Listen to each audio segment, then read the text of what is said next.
so recap again. So you all entered the Great Worm Cavern with S leading the charging conversation. S, who held the Wormstride chieftain's axe, confronted these barbarians. They allowed you all to enter the cavern, and the cavern is more difficulty. You investigated the cavern and found the giant relic you were looking for, which turned out to be a frost giant machine. After defeating some Rimarazes and gaining a charm from a portal, you returned to your airship. You then went to the grandfather tree, in which you confronted and fought against some dryads, and threatened them into submission, and thanks to the healing from Victor, he was allowed to search for the hill giant relic hidden underneath the tree. After finally finding the relic, you defended the tree against some corrupted centaurs, aiding the dryads, who then wished you well on your further adventures. Right, so we're opening up as you guys just defeated like those nasty appearing centaurs. Wave of healing kind of came from this tree, negating the necrotic effects from like their blood upon this sacred ground here. When you guys are ready to transition back to your airship with your two relics in hand, you let me know. Otherwise, Adriana is sitting like right there behind you on top of her giant elk that's formed out of like tree branches and twigs and things of that nature. So the scene is on all of you. What would you like to do?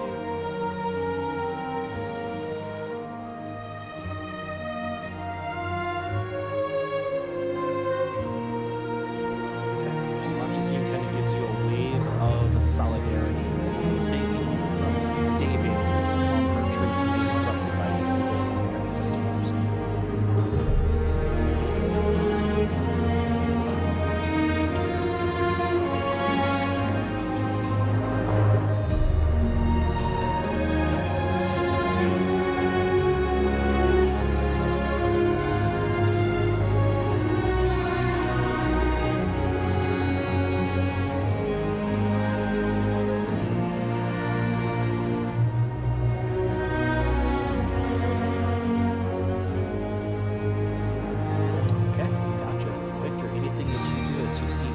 And Asmodeus give their last salutations to Adriana, who wishes you guys fair winds.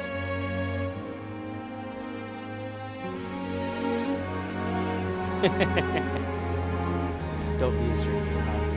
Okay, and you guys already got all of your rewards from that stuff, so transitioning back over to your airship. With the rest of the crew. That's pseudo here, but not really. All in tow. Let me change up this music here. As you guys know, your next destination that you all agreed on is the Morgur's Mound, right? Which is the fire giant location. Okay. But otherwise, you know, Delsophine's up there. She welcomes you guys back aboard. She says,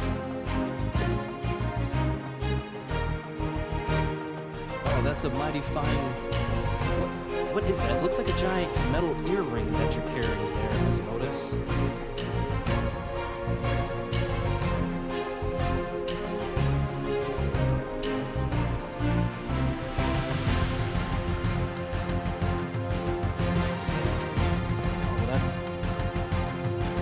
That's pretty smart thinking there, Victor. Victor, S, where to next? Or do you guys need some time to rest for a bit?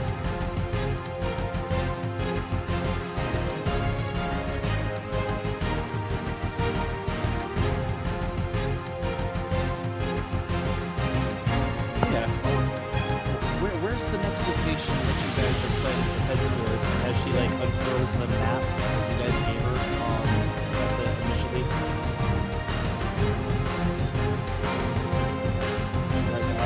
Morgur's Mound.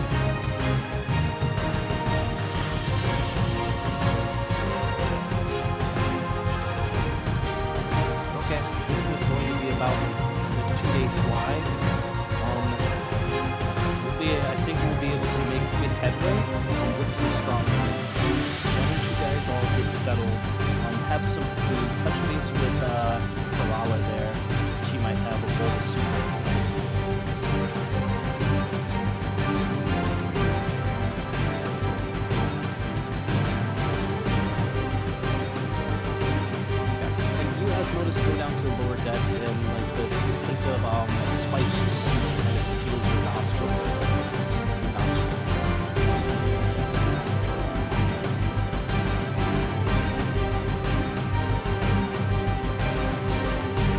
Once again, you guys let me know when you're ready to like take your long rest. Kind of transition towards you guys. But Perla hands you a bowl of this very fine spiced soup with like beef and chicken tender, beef chicken vegetables. It smells really good. Kind of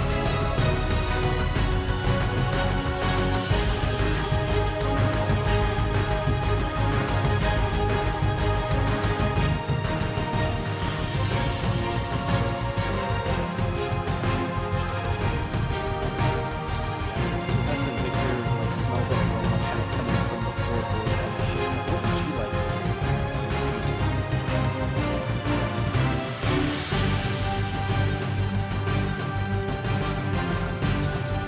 Okay, gotcha. Victor, how about you? As you see us last. Okay, gotcha. So Victor, you go downstairs, you pass by Esmeralda, the symptoms of that fine soup and fill your nostrils. As you do come up upon Laz, who seems to be doing much, much better from when you passed through his he looks at you as you're coming down the hallway there, as if he's getting ready to like for the day. He puts up a hand and says hi.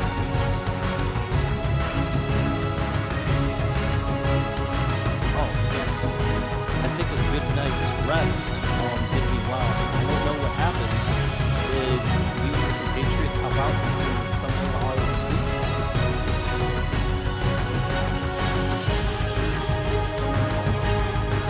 Well, they definitely did something. Delphinine's even allowing me to now wear a face mask while I go scrub the latrines. In fact, that's what I gotta do now. I owe a couple more days of scrubbing toilet paper.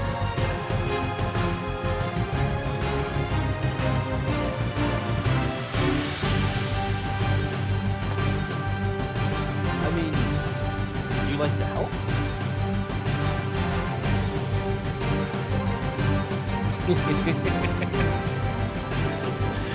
Yeah.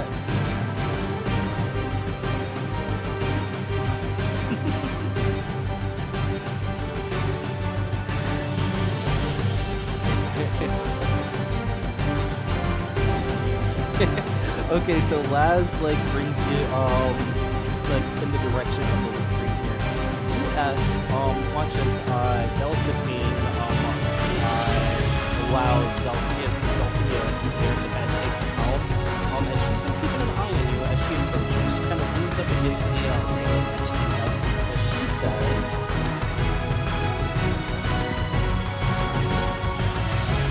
"Yes, there's something bothering you. You seem troubled."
downstairs. She says if you ever need like an ear to listen to, like you can come right over.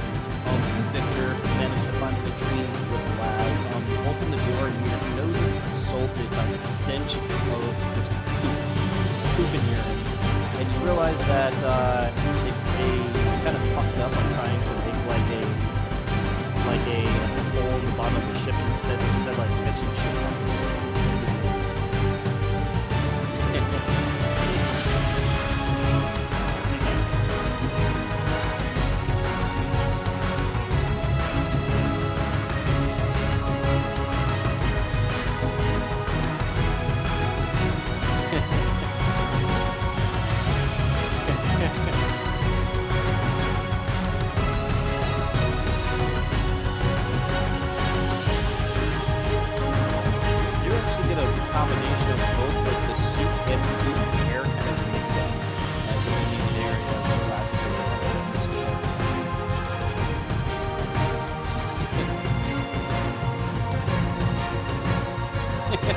The fresh air hits your face.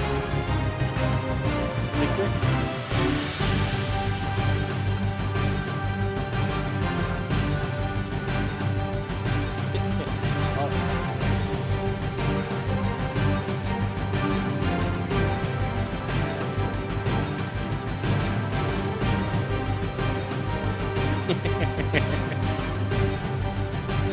Please do.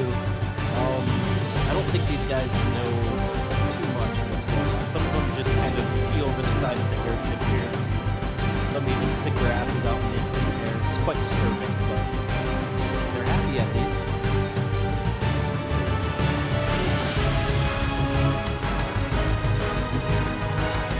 Gotcha. I want you to go ahead and roll a medicine check. Anybody helping out or notice or you contributing?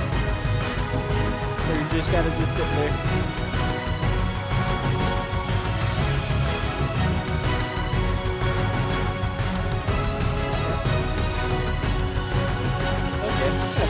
So Victor, so Victor, go ahead and either roll either survival or medicine check. Which is your preference there. See how well you're able to kind of clean things up and kind of think these guys in the right direction. Oh, the 17. 4 or 5? Is it adding 5 or 4? What's your intelligence mod? Okay, cool. So yeah, so that's 22, right? So yeah, so you managed to point these guys. Laz even like bringing in help to help clean up the area there. End up kind of like jerry-rigging or tinkering like 2 holes in the bottom of like the floorboard there. So now poop can actually properly exit the airship without them having to shit in the bucket. Okay. And as soon as you kind of finish up this over like the next couple of hours here, the stench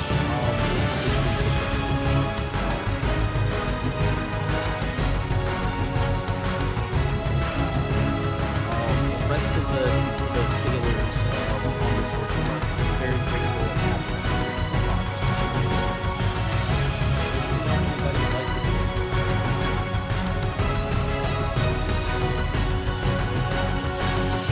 Or we go down and grab some food.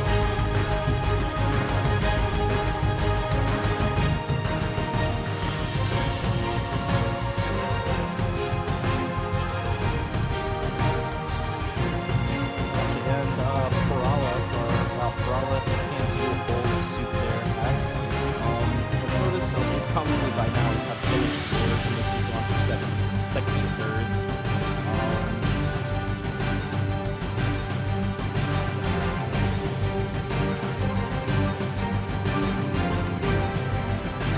You guys role play amongst yourselves. Once you're done, I'll know that we're ready to continue, but if you take a long rest.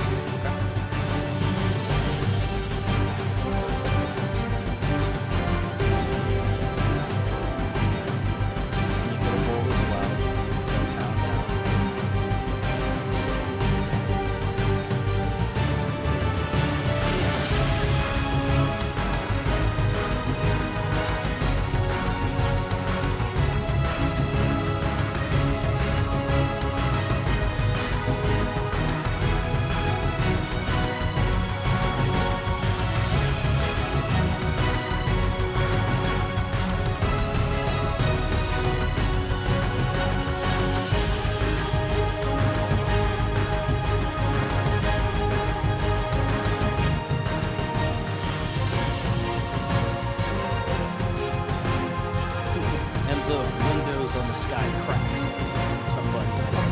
What is level 1 exhaustion? Voice of God rings out. Immersion. Okay. I imagine you guys ready to take that long rest. Okay. With this long rest, is you guys go ahead and take your long rest, heal up, get your recharges. Is anybody doing anything with your characters? I.e., doing any magic item attunements, trading any magic items, changing your weapon masteries, or changing out your spells?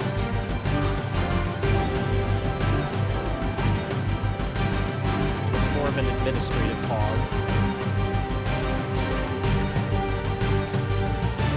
Or if anybody has any questions about this,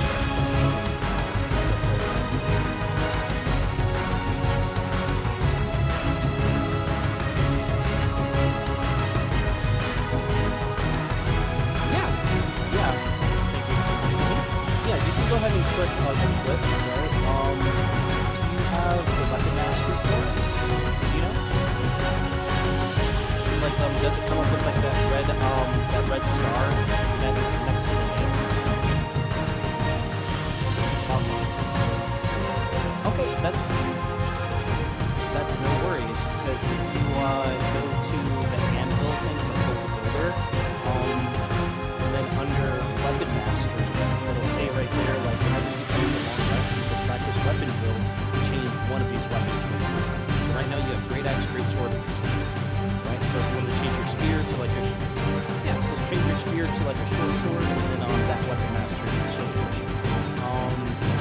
Victor has noticed you guys can change any of your prepared spells if you so choose. Would you like to?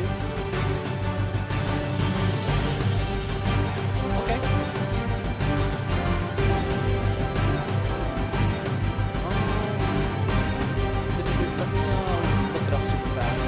I don't think so. I think cantrips already kind of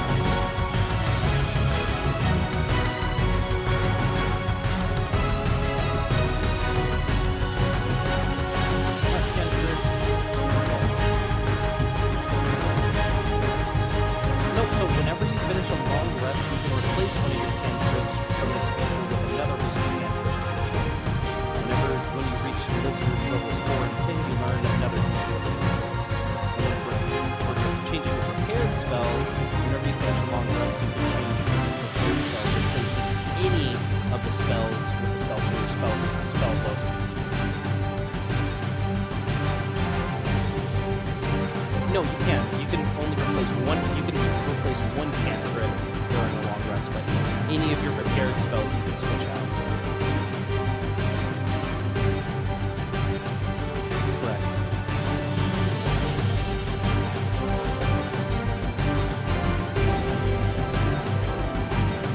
Yeah, you guys will.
is, just to kind of save us a little time there.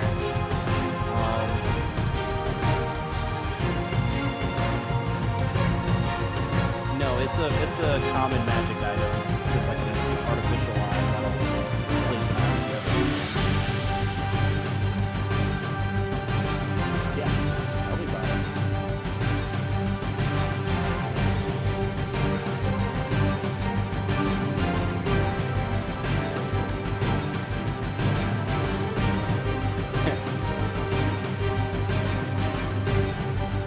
Okay, gotcha. So besides for the weird magic eye little thing going on there, is everything for everybody? Everybody satisfied?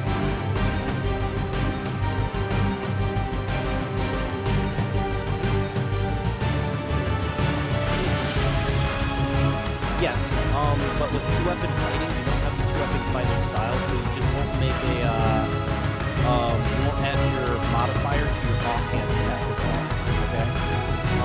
But you do have the next weapon mastery, which will give you advantage on your next attack, which is still really nice.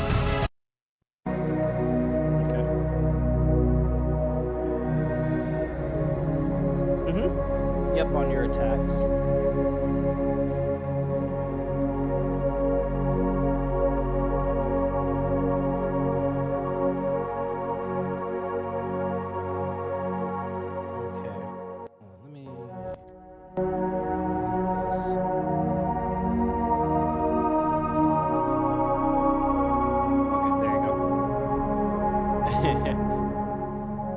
Okay. Victor, you said you're trying to do one other thing.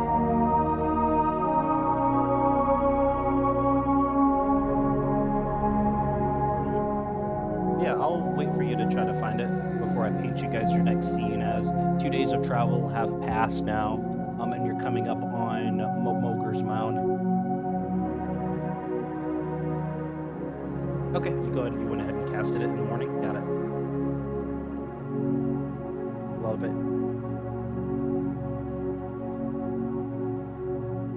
Love it.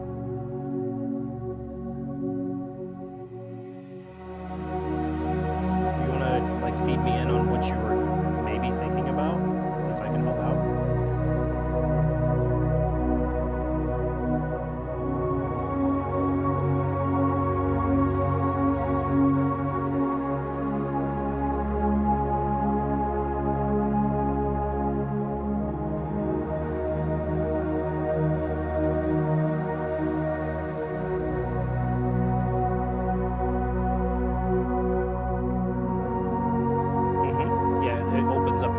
Arcane Focus Infusion.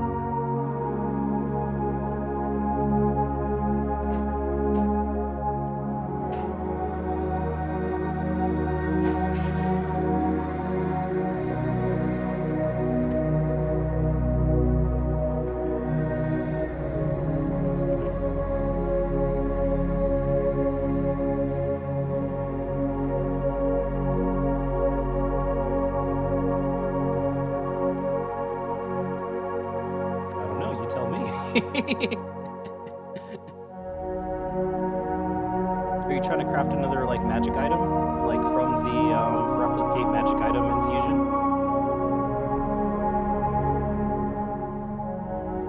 Oh, okay. Yeah, so you just have to. Did you already deselect the like the remove infusion on your enhanced arcane focus? Because you have to remove it first, otherwise it'll say that you're locked out of creating any new infusions for your homunculus servant there.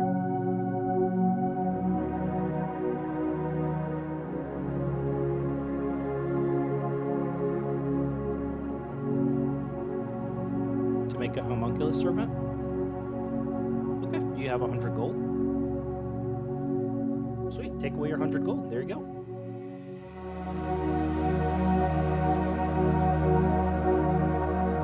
So while you're fixing all that stuff up and switching up your infusions there, I'll let you take care of that, Tom. So you guys, as you're approaching this giant, a mound silhouette comes within view. It's striking with the ridge of what you make out to be dragon bones protruding from its head, neck, back, and tail, creating a hauntingly, majestic image against the sky. encircling the mound are like these enormous cairns, which are essentially like burial mounds, right? Like of stones. They stretch out about a quarter-mile radius, each one a silent guardian over the bones of this this reverend beast. Right? So you guys are situated kind of all the way down here. As you got dropped off, are you guys keeping your giant relics on top in the airship or bringing them down with you?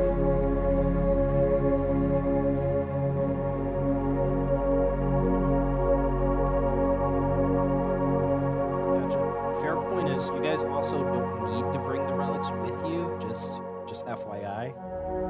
But in case you guys wanted to, for whatever weird reason, yeah. So I'll leave it up to the group. The Victor would not be able to maintain concentration on reducing the spell or reducing the size of that hill giant relic for very long, though, because it does have to. I'm not going to say it's reduced right now, because otherwise it'd like force him to burn a spell slot for it, right? So you have these two large giant relics on your airship right now. Are you guys taking them with you or leaving them there?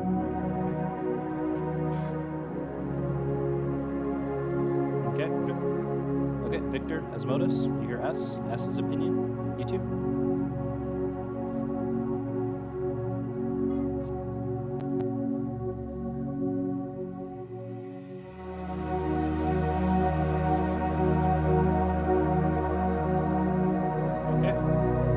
So ladders come down as you guys begin to descend into this area. Go ahead and roll a group perception check for me, everybody.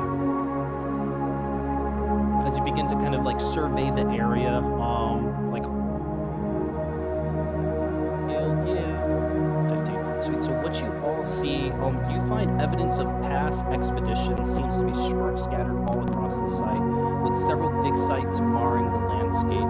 Each a testament to the mound's allure for potential treasure hunters. Despite the disturbances, you get like this feeling that the spirit of like Thunder Beast, or what you know, like this image is kind of depicted as. There's like a sense of palpable like presence that kind of fills the air, as if there's some ancient power or unyielding watchfulness associated with this area. So the whole area is yours to explore. There's no enemies within sight. What do you guys want to do?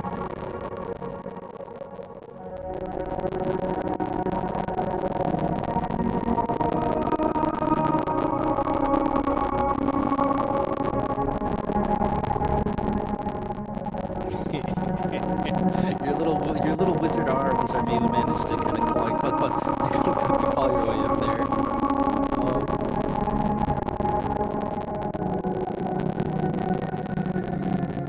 Yeah, that's about like an 8-foot mound, just about. So,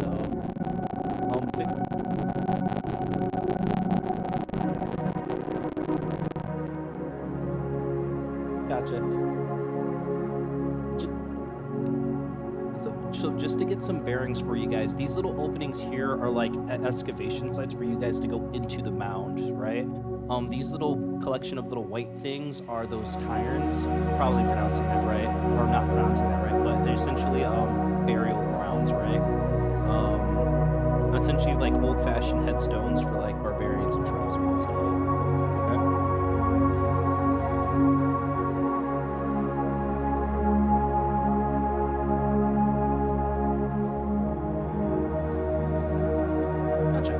Investigation check for me. Either investigation, history, or religion, your choice. Victor, what do you like to do as you see Asmodeus and S kind of begin their exploration? 7, okay. Proficiency? Investigation. Sweet. S, go ahead and roll one more time as Victor comes over to kind of assist in pointing out some other key details. A 9.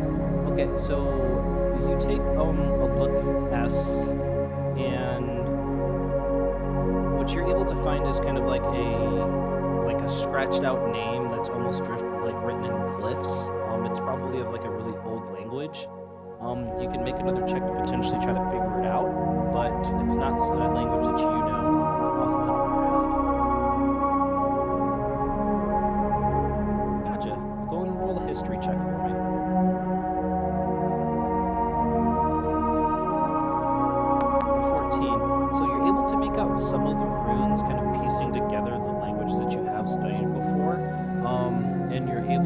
out like the beginning of the name, but not necessarily the end of like an Ulrich. So it's probably like a first name with maybe like a surname at the end. I'm not able to make it out.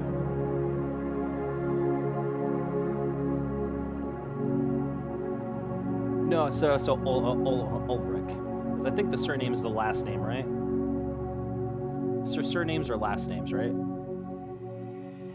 Yeah. So you're able to figure out the first name, but not the last name.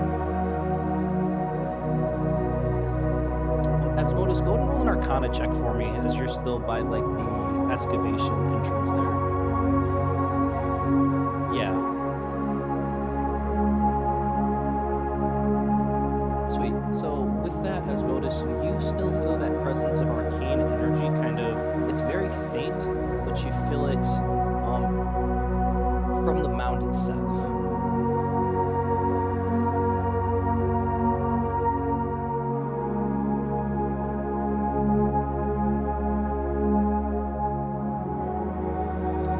To assess. Just feels like pure magic. Faintly.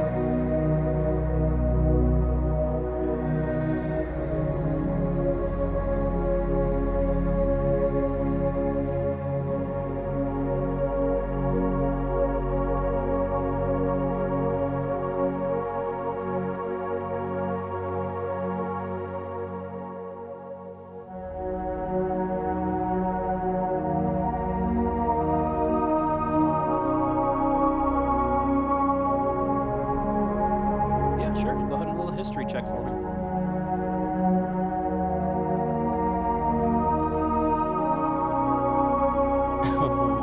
Ow. And yet, you have a +8 modifier too for a 9. You, Victor, take a look at this. Yeah, I know. Do you have proficiency in history? Oh, fuck yeah, let's go. Sweet. Yeah, go ahead and roll one more time. With a 22. Sweet. So with the help with Victor and S kind of helping each other out here, you both come through a breakthrough, and you manage to make out the last name of Thunderbeast. Ulrich Thunderbeast.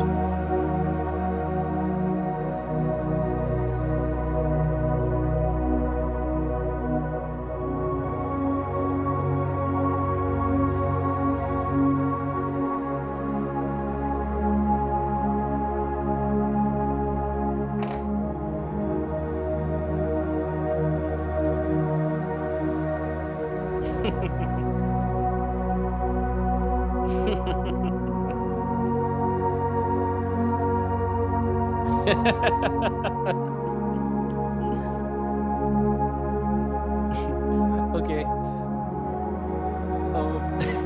As Victor, go ahead and roll Arcana checks for me as you two approach that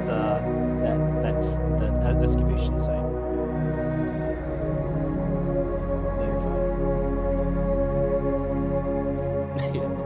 As the sky breaks one more time. S, go ahead and go ahead and roll an Arcana check for me, S. And I got your 12, Victor, no worries. 11? Okay, sweet, perfect. Sweet, so you both still feel like the faint arcane energy, the same energy that Asmodeus kind of mentioned to you. It's kind of like ushering like inside the mound here.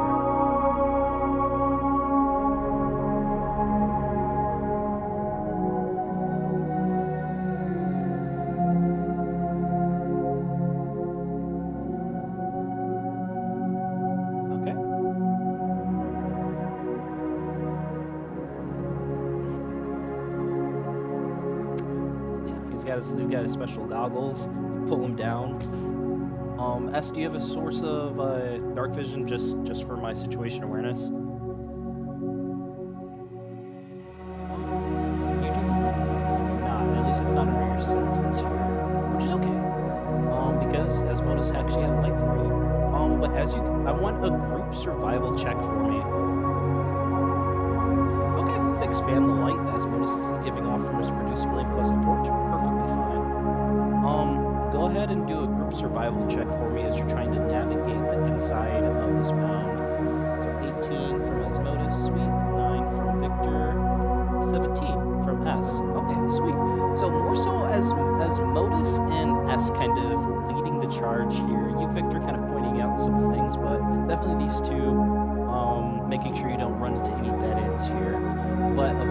after about like 2 hours or 3 hours of walking among this really large mound, what you guys come in front of is like a pretty large stone slab that says in common, "In the heart of the earth where shadows lie, seek the beast that roams the land. Its name is the key to treasures untold. Find the letters and the secrets unfold." Let's go ahead and everybody roll either a religion, history, or investigation for me. Your choice. Nice. Investigation. God damn! High rolls here from everybody. So as you all kind of read over this slab, you piece together a couple of things here, and the biggest things is find the letters and the secrets unfold. So you now know that there's probably sites within this mound that you'll have to investigate or find in order to find these suspected letters, whatever they could actually be, right?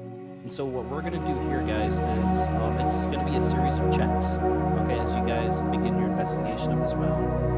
There's going to be one for intelligence. Sorry, it's mostly intelligence and wisdom checks here, okay? There's 1, 2, 3, 4, 5, 6. Okay, cool. There's 6 checks, so I'm going to have 2 of you do each check of your choice. So the first 2 is going to be investigation and perception.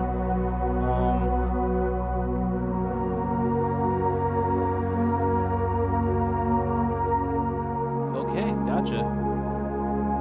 No, so it's only one person's going to do the check because I've got other checks. Like, for example, all of the checks we're going to do is investigation, perception, arcana, history, insight, and survival. Okay?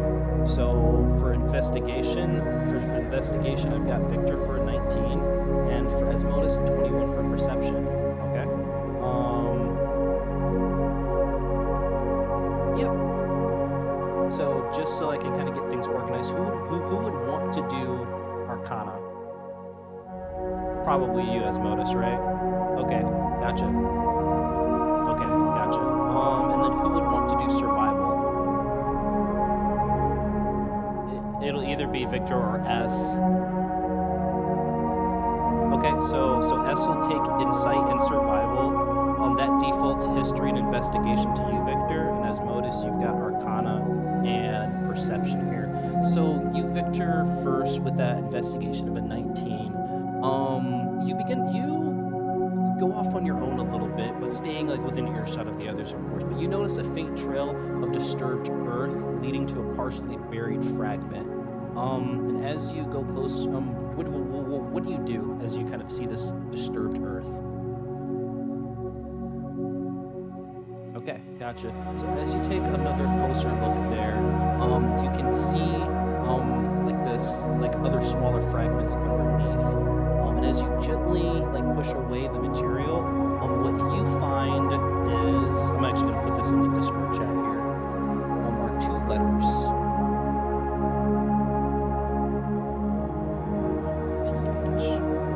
And it's going to be like the Storm King's Thunder chat there, okay?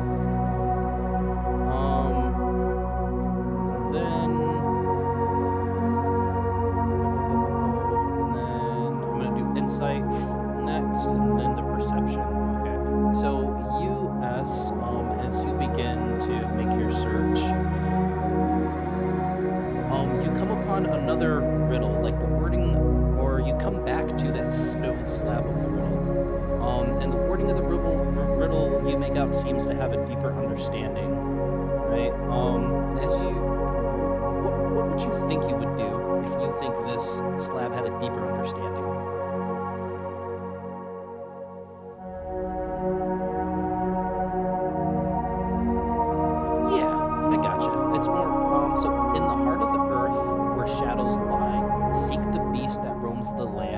Its name is the key to treasures unfold. Find the letters and the secrets unfold. Sorry, treasures untold. Find the letters and the secrets unfold. Right? Go ahead and roll either an insight or investigation, your choice, to try to read deeper into the meaning of this message.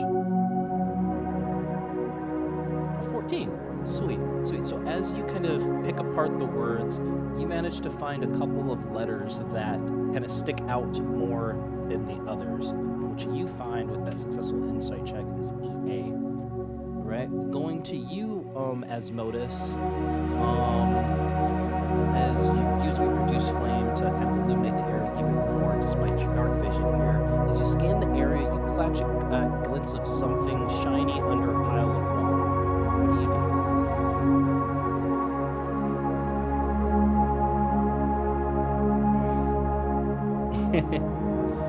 Certainly not trapped.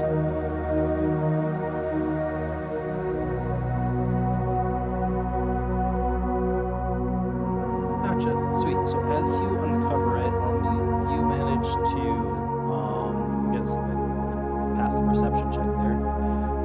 Two distinct letters amongst the jumble stick out to you, and it's you.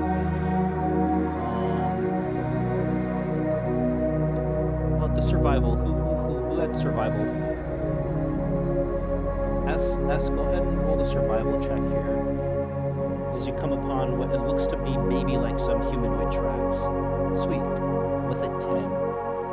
So you notice tracks begin to lead away from the immediate excavation site that you're underneath. But with a 10 on survival, you manage to follow them successfully to what looks like almost like a dead end.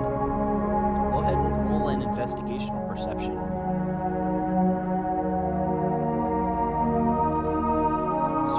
As you look closer, you catch something that these guys probably missed. Etched into a stone that's kind of turned lopsided are another two letters that you were able to make out with ST.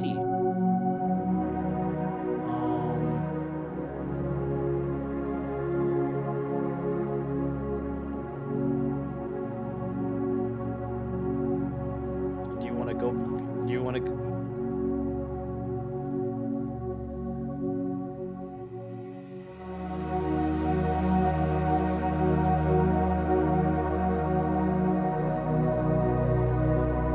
Come back to your compatriots with this information. There's two other investigations you guys can try to do, or you do notice that there's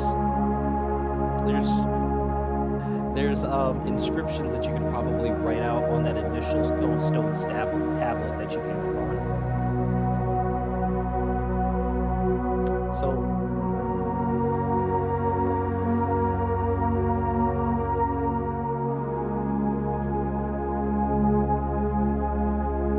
Arcana check as you do that, Asmodeus.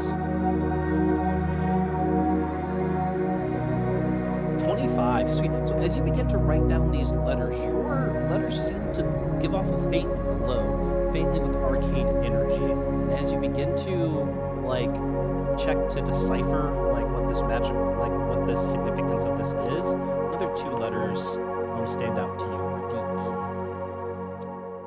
Last check here should be history. I think that's you, Victor.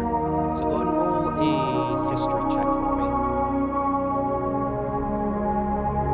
As you peer over the shoulder of Asmodeus, who's working on the road, the 21, a light bulb goes off in all of your heads as the riddle speaks of a beast that roams the sky. And you recall the legends of stories of such creatures, right? And get RB, the letters that sticks out most into your head. That is all of them.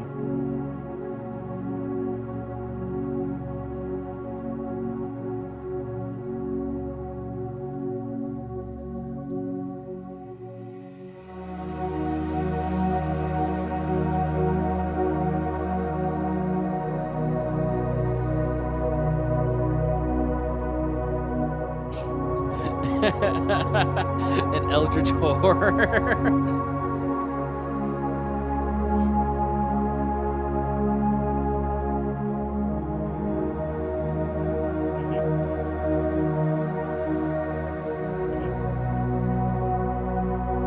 Okay, gotcha. I'm gonna say you guys are probably right here, obviously underneath the mound, right? You're underneath the mound, probably dead there in the center. That's where it is. So as you finish scribing Thunderbolt beast on it. You see a small crack begin to form in the foundation of that stone slab. It slowly begins to crack open, revealing a charred tooth in the center. Yeah, and this tooth is abnormally large. A giant's tooth.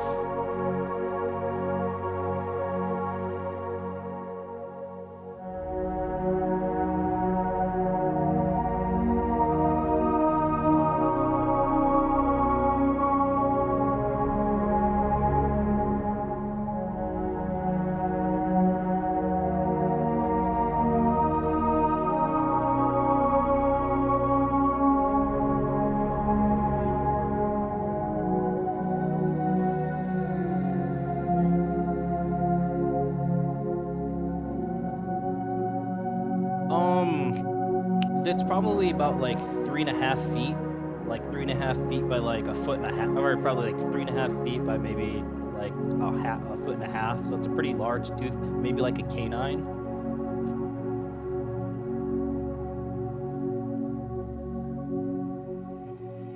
Well, you're gonna have to like tie it to you, but yeah, you managed to secure this huge tooth. Rumble, rumble, rumble, rumble, rumble. As manages to kind of tie it together, you begin to feel the mound begin to shake. Some of the dirt from the foundation begins falling onto your heads. What do you guys do? Sweet. I need either athletics or acrobatics checks from you guys as you try to run out of the excavation site. As more rocks and debris start kind of coming down. Remember, you have to call your luckies out before you roll, okay? So I'm gonna see on this instance, no, but as a reminder, well, this will serve as a reminder. God damn, you guys got all your good checks out of the fucking way. They rolled a 5, 4, and 4. Jesus Christ. Okay, gotcha. So you guys begin to make your way out of the excavation, and you get probably about halfway of where you know that there's a fork in the road and whatnot. But just as you're about to either turn left or right, your way becomes blocked by what looks like a big old like combination of a boulder and like dirt, and your way is cut off.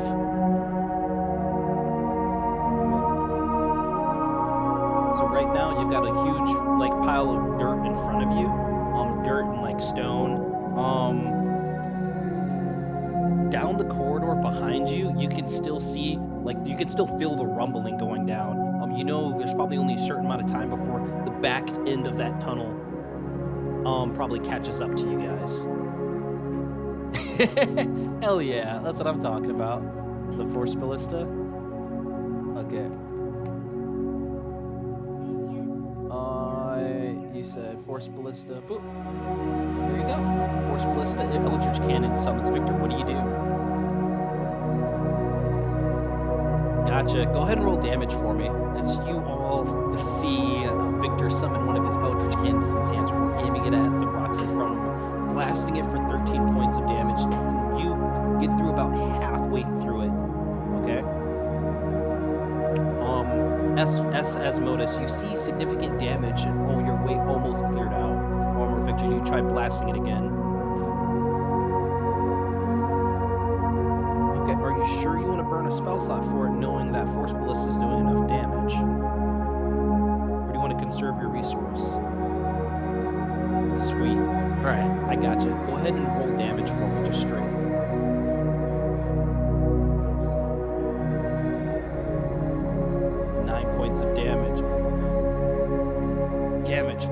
Boom! Thunderous energy reaches out, and you can tell this thing's very close to collapsing. As you see this, what do you do?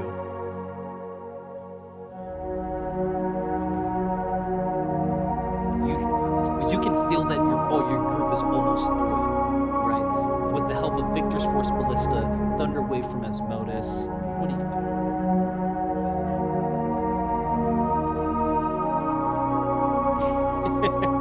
Go ahead and roll. Just go ahead and roll an athletics check for me.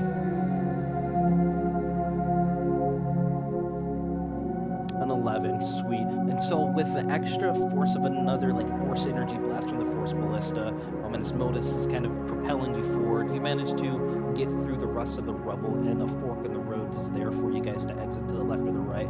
You hear like the sound of rock falling behind you guys, trying to cut off you again. Sweet. All right, and as you come out, there's a poof, and like dust comes up from behind you guys. And you guys have successfully made it out of this mound.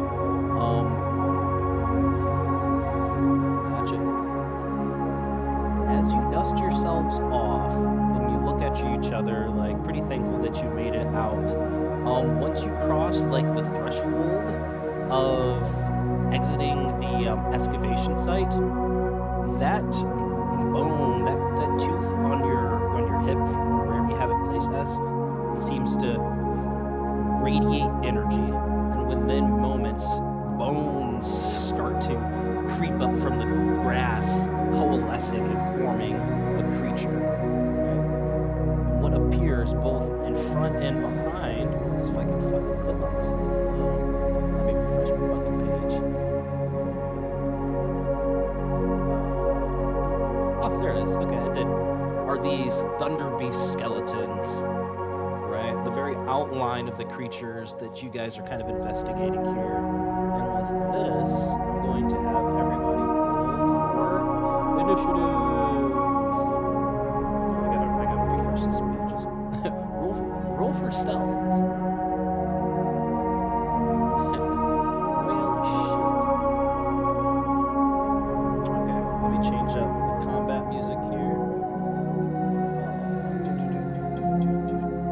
God, have I not been? Oh, okay, I got you. Yeah, I'll stream it now. My bad, guys. You guys are just sitting in fucking silence.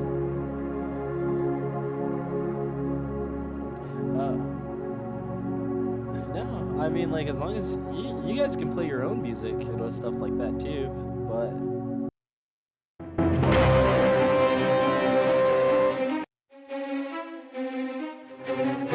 It's because I'm like looking at my OBS video and it says desktop audio going off, right? So I thought, yeah, like since my desktop audio is being recorded, I didn't think anything of it.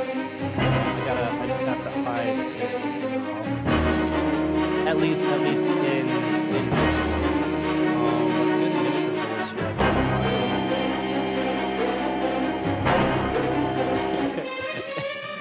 It's only friends with okay, so order of combat is going to go this feature and the enemies are go ahead and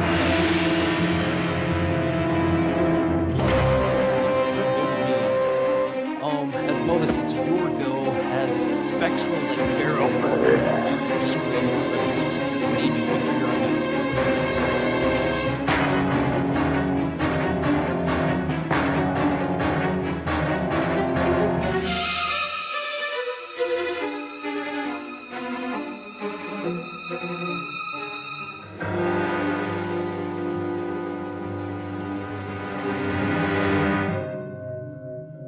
Ice Storm, what level are you casting it at?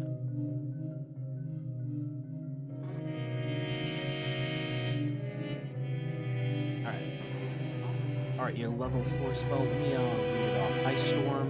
So hail falls, go ahead and make a 20-foot radius spear for me. So each creature in the cylinder must make a dexterity saving throw. A creature takes 2d10 bludgeoning damage and 46 cold damage on a fail save, half as much as a successful one. And it is not a concentration. Okay, cool.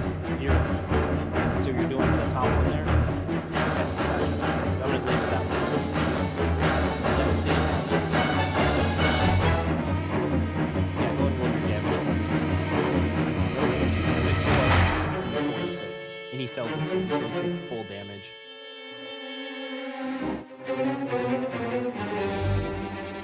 Correct. Yep. 2d10 plus the 46.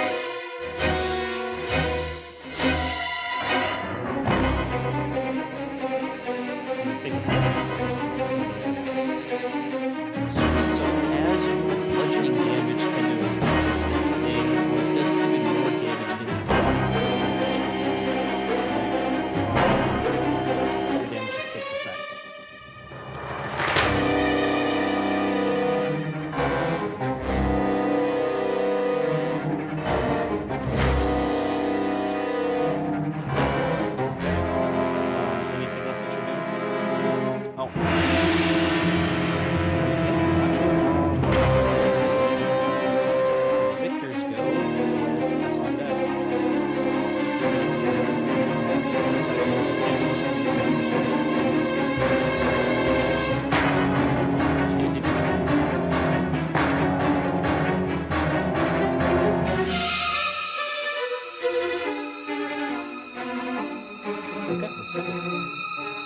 Oh, yeah.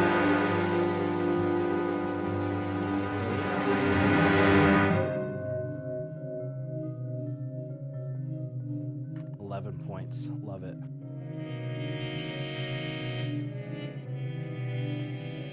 Okay, gotcha. So S, you watch as Victor's Eldritch Cannon goes wide before he manages to slam a firebolt into the face of this creature. It's your go with enemies on deck.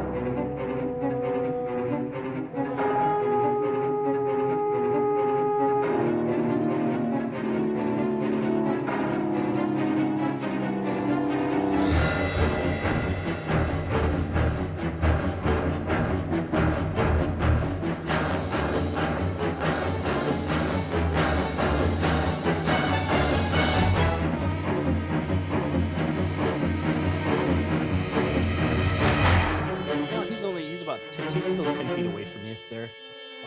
It's only like a 5-foot drop in front of you.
Try to take a bite attack and a tail attack at you.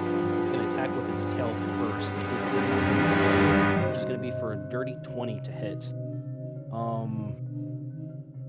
Victor. Yep, so Thunder Beast A is attacking you, Victor.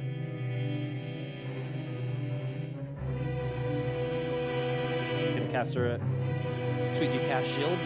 Sweet. So this magical shield comes up, the tail bounces right off as it's going to reel around and try to take a bite attack against you, Victor. For a 22, which still, that shield just holds as these teeth kind of shunch down onto it. B here is going to swing around at its tail, trying to swipe at you guys for a dirty 20 to hit. As it kind of slams into you, you're going to take 20 points of bludgeoning damage, and to make a DC 14 strength saving throw, or you'll be knocked prone.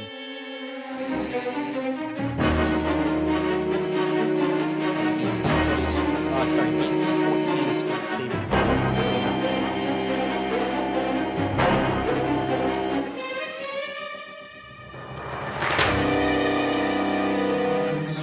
You take the brunt of it, but you stay standing. It's gonna kind of snarl at you as you're still standing, trying to take a bite attack against it for a 17.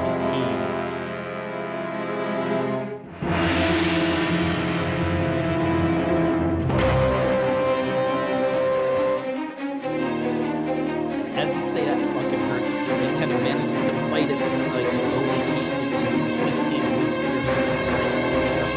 It's its turn. As bonus, watch as the Thunder Beast just finished attacking us. So we'll go with the draw again.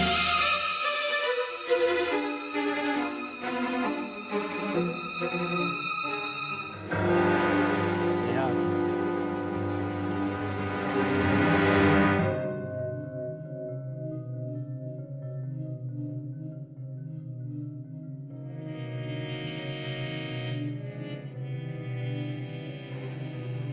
Cool. What's the save?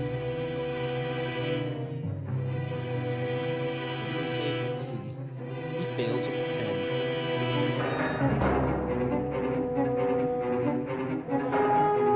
Yep.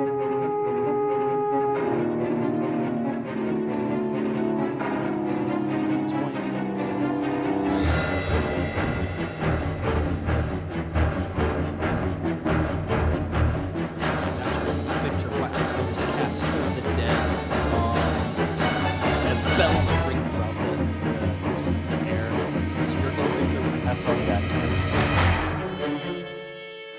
Ooh,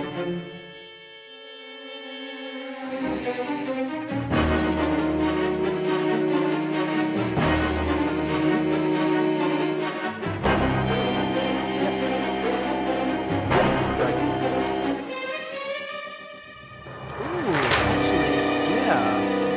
Hold on. That is right. Yeah, it is 2d12, so go ahead and roll one more. Very good catching. Go ahead and give yourself a roll of inspiration for catching it. If you already have one, it doesn't stack. Okay, so 7 points. 7 points. So perfect. And Thunder Beast A, or sorry, you attack B, right? Okay, gotcha.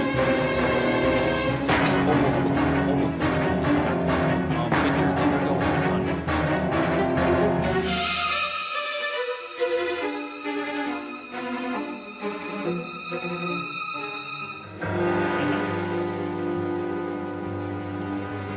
Yep. Okay.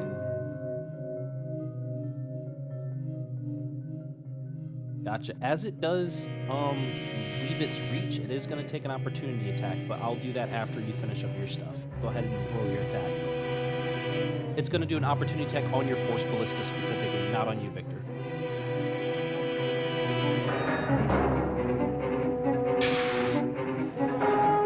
Hate to see it. Okay. It's going to choose to try to do a bite attack as a reaction. Natural 20 onto your Force Ballista. So your Force Ballista is going to take 30 points of piercing damage. How much HP do your things have right now? This thing takes a hard hit against it as it's barely hanging on. You can see that it's trying to keep itself together.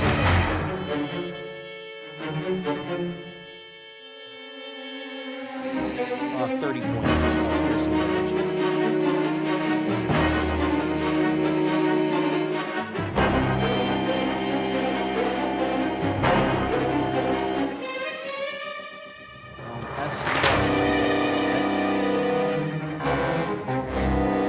Oh, sorry, you're on deck. It's still Victor's go.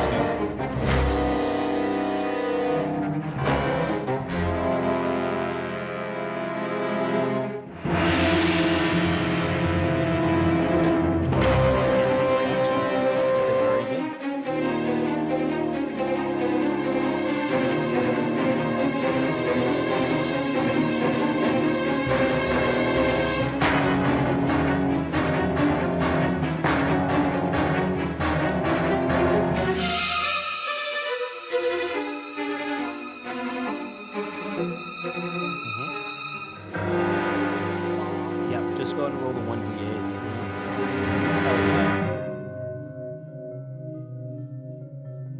Gotcha. US watches Victor cast Firebolt, slamming to the face of this Thunder Beast, who's now become bloodied. It's having a hard time holding itself together. US, it's your go with this creature standing in front of you. It's the on deck.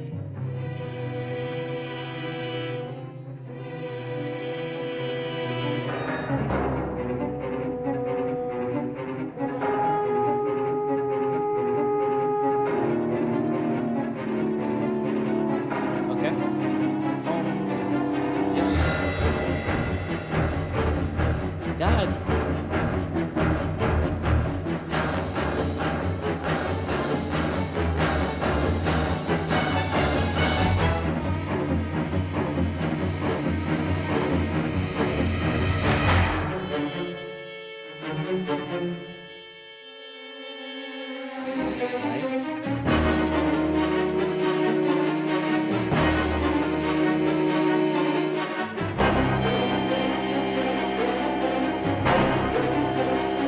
Anything else that you're doing?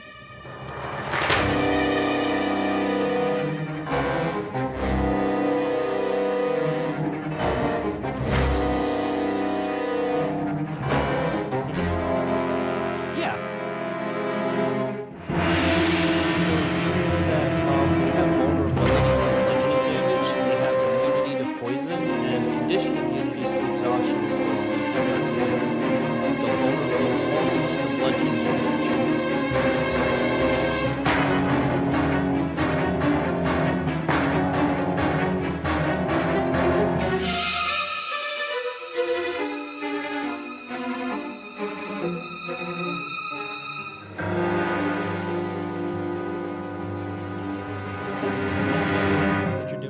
I think that was one of your maneuvers, right?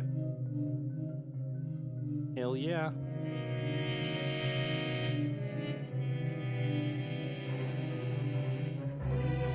Oh no, it's a free thing that you do. You can discern the immunities, resistances, and vulnerabilities of a creature you see within 30 feet of you. You can use this once per long rest. You can restore it with a spell. Okay.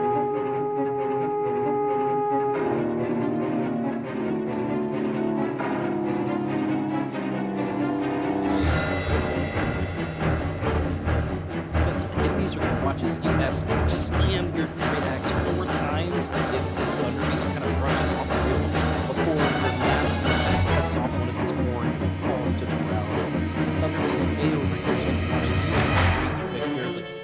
Let's see, US. Remembering it, you use a spell on, it's going to charge towards you. It's going to whip around with its tail. What's your AC right now? 14? Roll the 23, so it still makes it. Okay, I need you to make a DC 14 saving throw, and you'll be knocked prone. Nice, so you take 15. Oh, fuck yeah, that's 5, right? Yeah, sweet, so you make the save against the Victor's Flash of Genius there. Hold on, does Flash of Genius work with saves? It does? Ability checks and saving throws? Perfect. So, desperation, Victor kind of throws a stone underneath your foot as bonus, keeping you on balance here. You're not knocked prone, but you still take 15 points of bludgeoning damage here before it wheels around to try to bite you for a 26 to hit here. So it crunches down onto you for 24 points of piercing damage. Thunder Beast B over here is going to kind of move in between like US, and its head is going to be like right on top of that next ledge towards you, Victor. It's going to make a tail attack against US, kind of swing around with its tail, which you're going to put up your greatsword and block. And then it's going to try to reach around and bite you, Victor, for a natural 20 here. So almost caught off guard by both of these beasts coming up onto you. You're going to feel the hard crunch as you take 23 points of piercing damage here, coming in from behind. You see S in his bonus, bloodied and bruised, but these creatures are also bloodied and bruised, almost like last points. As Modus, it is your go, Victor on that. Okay.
I'm going to say both are within 5 feet of you.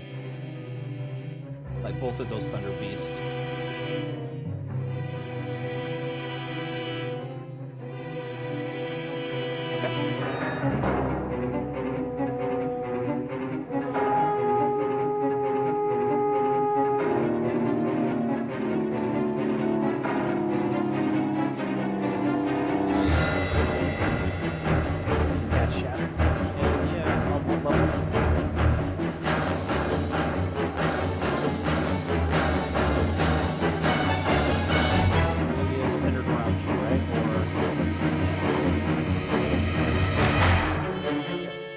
Fuck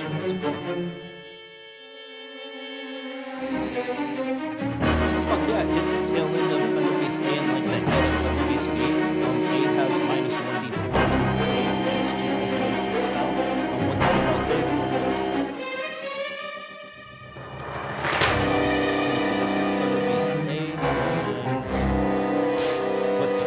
That's not good.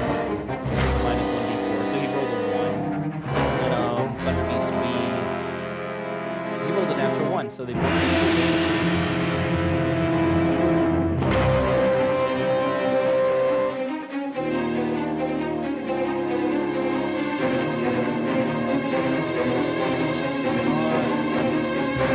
Oh, Shadow. So Thunder Beast A is barely hanging on. The same thing for B over here, barely hanging on. They're having a very hard time holding itself together.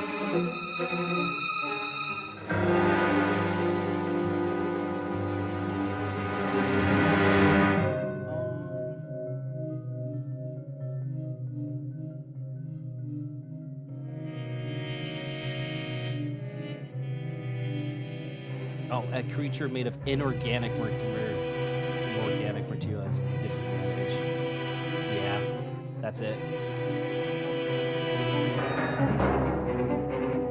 It is not. It's very much organic.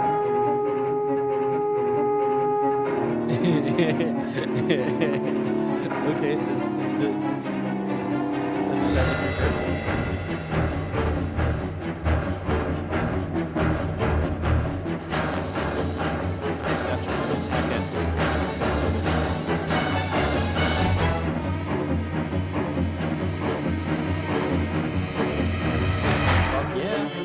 Damage.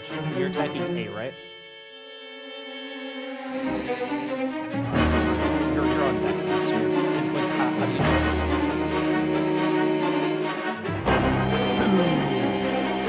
Oh, it's flying.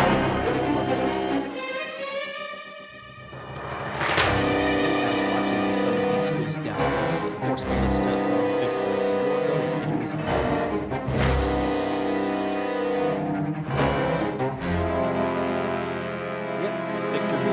Thunder Beast. Morgur has Thunder Beast.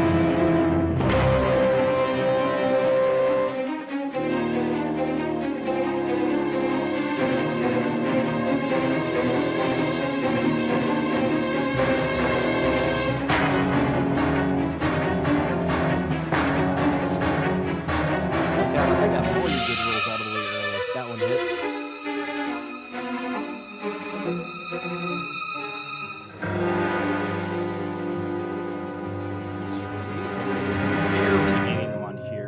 Cleave through half its face almost, but you can tell that something's keeping it up.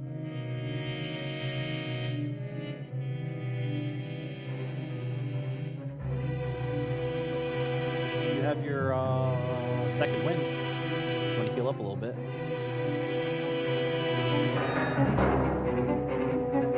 Okay. Go ahead and roll for your HP there.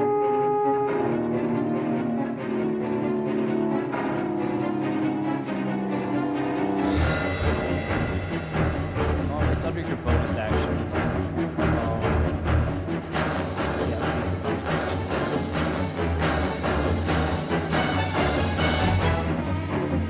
Oh, is it not clickable for you for some reason? Oh, that's weird. Yeah, it should be. But if not, go ahead and just be like 1d10 and add 8.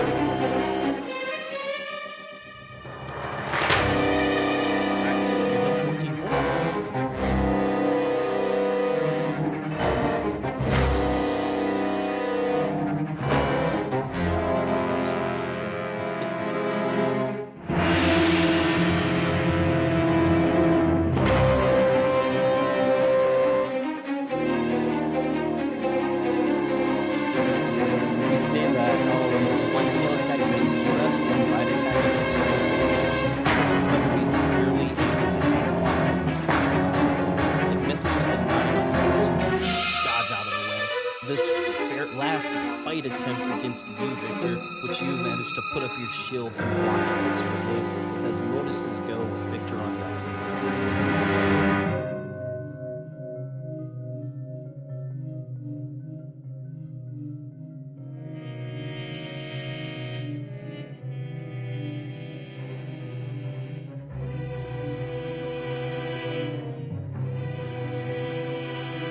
Storm. That's a deck save. Okay. Roll the 2. Roll your full damage.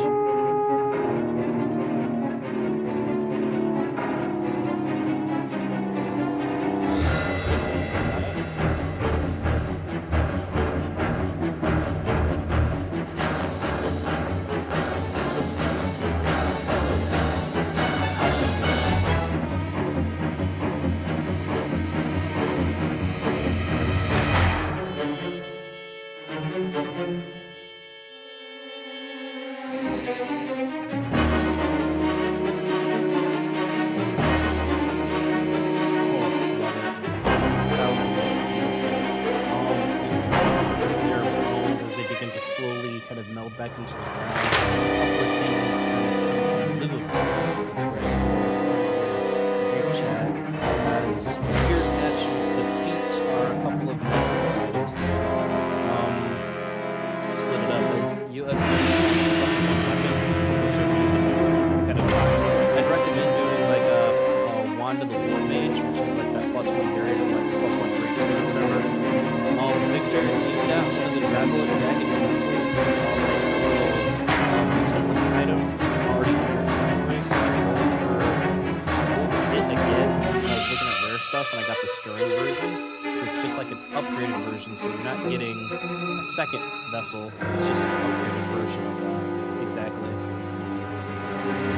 Yeah, you guys have tons of healing potions. You guys bought a bunch when you were inside the Great Worm Cavern. Oh, well, I mean, you don't need to right now. No, you get one more and 40 gold each. Oh yeah, you cap at 6 on potions. Huh? Just whatever the +1 version is. Yeah. Okay. Oh, I wouldn't say that it's needed because you guys can take like either like a short rest. Essentially, you guys found the relic, so if you wanted to get back to your airship, you could. So I'd say probably just conserve your resources. But the show is on you guys. You guys just finished defeating these things. Yeah. Okay. Sweet. You guys kind of take a breather here. You guys did manage to find this relic here. But otherwise, the mound is silent. You guys let me know when you're ready to return to your airship, or if you wanted to do something else.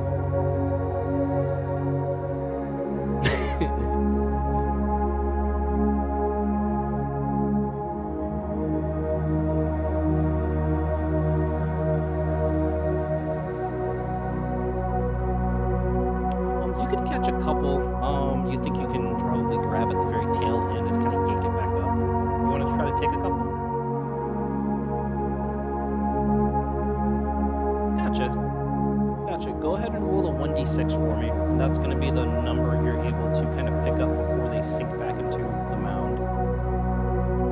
And then just add it as like a custom item afterwards. Sweet, so you managed to pick up 4 of them.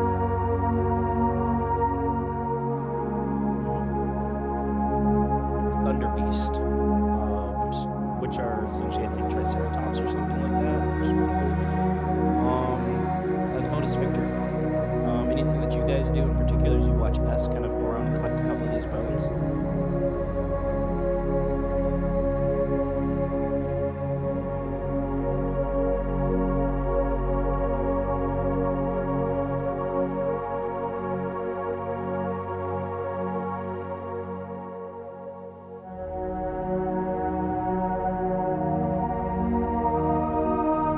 Okay, what does this look like in your eyes?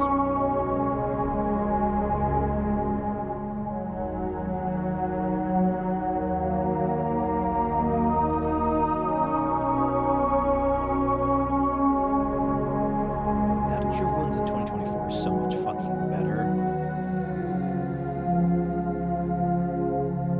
Yeah, Cure Wounds is fucking amazing with the new update.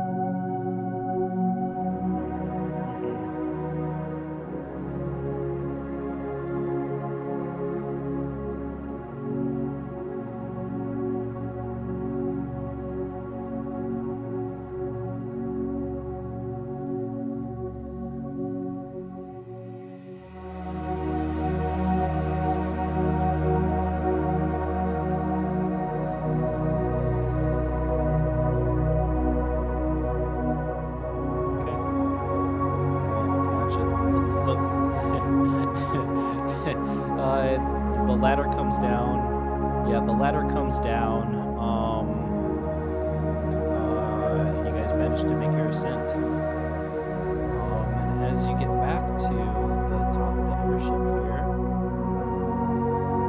the same friendly crew, as always, is always there to greet you. All of them gathering on the deck as they were observing the fight that was actually taking place down below. You watch Victor as Laz runs up to you with like eyes wide, can't believe what they just saw. The rest of the crew's very enthralled at what happened. What do you guys do as you receive all this admiration?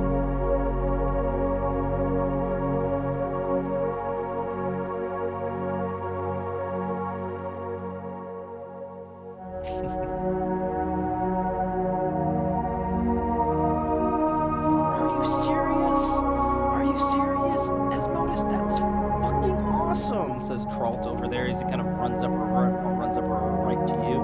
It's like, do you think he can teach me how to cast spells like you do?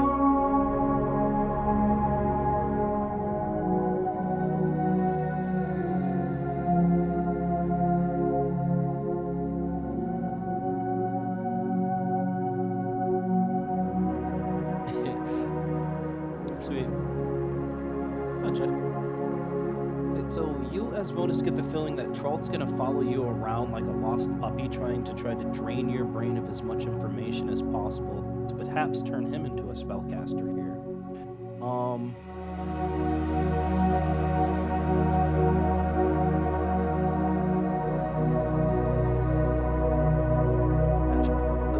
Go and roll an Arcana check for me. You, Victor, catch Laz come up upon you as he says, "Victor, can I learn how to make one of those cool little eldritch devices like you do?"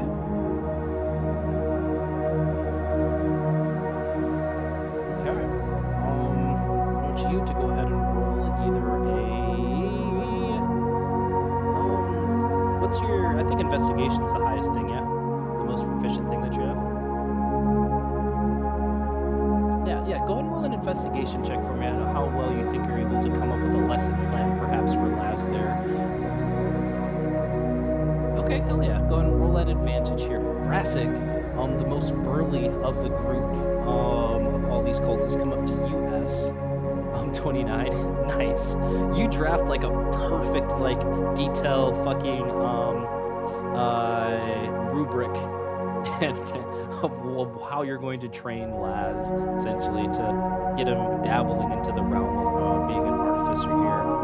Brassic comes up to US, lugging behind him like what appears to be like either like a giant maul, almost, like from the storeroom. He says, "I feel inspired, S, and I want you to train me.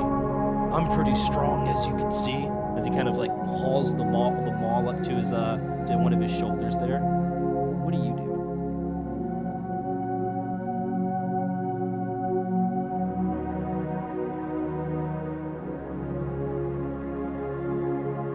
Okay, gotcha. Go ahead and roll. Do you have a positive proficiency in intimidation, or is it a negative modifier? Okay, gotcha. So go ahead and roll your intimidation for me. Did you want to use one of your luckies? I mean, you can use one of your luckies to roll that advantage here, since you're gonna. Yeah. Go ahead and use one of your luckies to roll that advantage for your intimidation check. Nice, double 18 there. So as you kind of like buck up, you're just like 7 foot, right?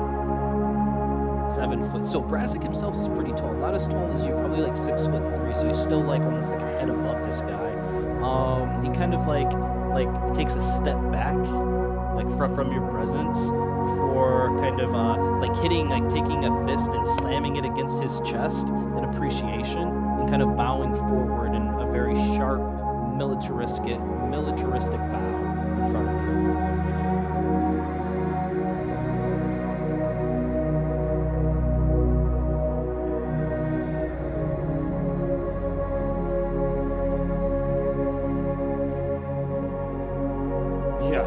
Yes, I do, Master.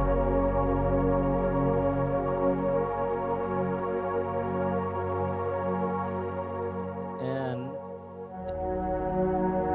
actually, yeah, go ahead, keep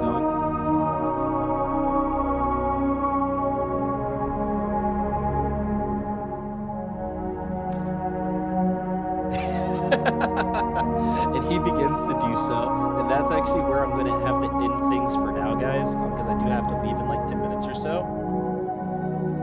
Oh, hold on. What was your Arcana was a 26. Dear God. Okay, sweet. So you managed to base your book off of the spells that you know in a much more academic or easy in layman's terms, essentially, right? So you know you have a very good foundation. Yeah, you've established a very good foundation for Trout to begin his journey down the road of the arcane. Okay.